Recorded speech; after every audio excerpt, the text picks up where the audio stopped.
ಅರಶಿನ ಎಲೆಯ ಗಟ್ಟಿ ತುಂಬ ಸೂಪರ್ ಆಗಿದೆ. ಒಮ್ಮೆ ಮನೆಯಲ್ಲಿ ಟ್ರೈ ಮಾಡಿ ನೋಡಿ. ಹಾಯ್, ಎಲ್ಲರಿಗೂ ನಮಸ್ಕಾರಗಳು. ಇವತ್ತು ನಾಗರ ಪಂಚಮಿ, ಎಲ್ಲರಿಗೂ ಶುಭಾಶಯಗಳು. ಅದಕ್ಕೆ ನಾಗರ ಪಂಚಮಿಯಂದು ಇವತ್ತು ನಾಗರ ಪಂಚಮಿ ಅಲ್ಲ, ನಾವು ಅಂಗಡಿಯಿಂದ ತಂದದ್ದು. ಈಗ ಇದನ್ನು ಸ್ವಲ್ಪ ಒರೆಸಿ ಇಡುವ. ಚೆನ್ನಾಗಿ ತೊಳೆದೆಲ್ಲ ಇಡಬೇಕು. ಎಲ್ಲ ಕ್ಲೀನ್ ಮಾಡಿ ಇಟ್ಕೊಂಡೆ. ಹಾಗೆ ಅಕ್ಕಿ ಕೂಡ ರುಬ್ಬಿಟ್ಟುಕೊಂಡಿದ್ದೆ. ಕುಚ್ಚಲಕ್ಕಿ ರುಬ್ಬಿಟ್ಟುಕೊಂಡಿದ್ದೆ.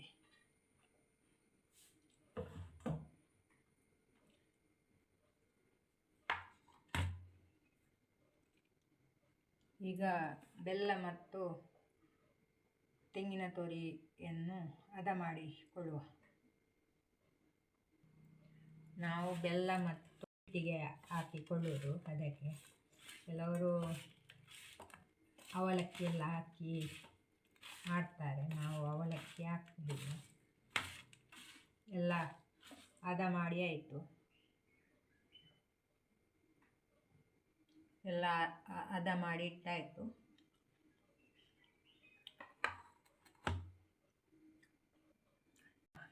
ಎಲೆ ಉಂಟಲ್ಲ, ಅದಕ್ಕೆ ಹಿಟ್ಟನ್ನು ಅಂಟಿಸುವ. ಇವತ್ತು ವಿಶೇಷ ದಿನ ಎಲ್ರಿಗೂ.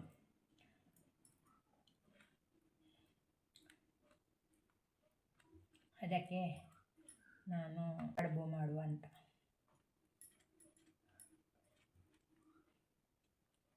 ನೋಡಿ, ಈ ಥರ ಅಂಟಿಸಬೇಕು. ಮತ್ತು ಇದಕ್ಕೆ ಈ ಥರ ಹಾಕ್ತಾ ಬರಬೇಕು.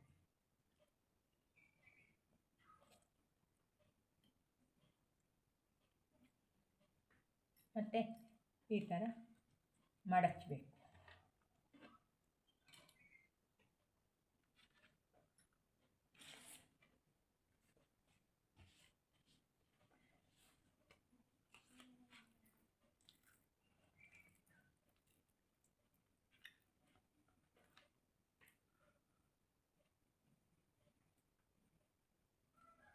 ಇವತ್ತು ನಾಗರ ಪಂಚಮಿ, ಅವತ್ತೇ ಸಂಕ್ರಮಣ ಕೂಡ ಬಂತು. ಅದೊಂದು ವಿಶೇಷ.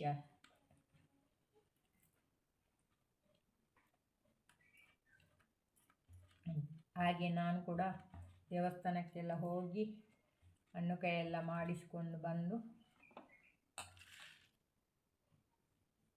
ಈಗ ಒಂದು ಅಡ್ಗೆ ಮಾಡುವಂತ ಅಕ್ಕಿಯನ್ನೆಲ್ಲ ರುಬ್ಬಿಟ್ಟುಕೊಂಡು ಈಗ ಇದನ್ನು ಮಾಡ್ತಾ ಇದ್ದೇನೆ.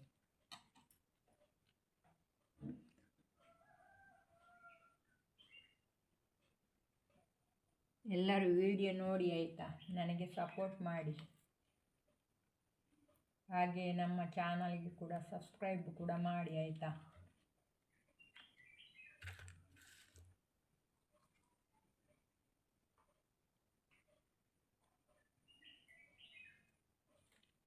ಅರಶಿನ ಎಲೆಯ ಕಡುಬು ಎಲ್ಲ ಮಾಡಿಕೊಂಡು ಆಯಿತು.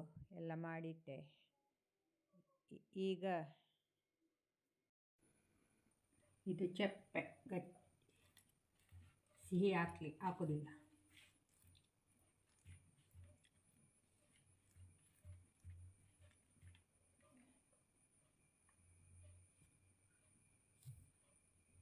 ಇದಕ್ಕೆ ಸಿಹಿ ಹಾಕಲಿಲ್ಲ. ಇದು ಚಪ್ಪೆ ಗಟ್ಟಿ ಅರಶಿನ ಎಳೆಯದ್ದು, ಮಂಜಲ್ದರಿಟ್ಟ ಗಟ್ಟಿ ಅಂತ ಹೇಳ್ತಾರೆ. ಈಗ ಇದನ್ನು ಬೇಯಲಿಕ್ಕೆ ಇಡುವ. ಬೆಂಕಿ ಹೊತ್ತಿಸಿ ಈಗ ತೊಂದರ್ಧ ಕರ ಇಟ್ಟೆ. ನೀರು ಕಾಯ್ತಾ ಬಂತು. ಈಗ ಅಡ್ಡೆಯನ್ನು ಇಡುವ. ಗಟ್ಟಿಯನ್ನು ಅದರ ಒಳಗಿಡುವ.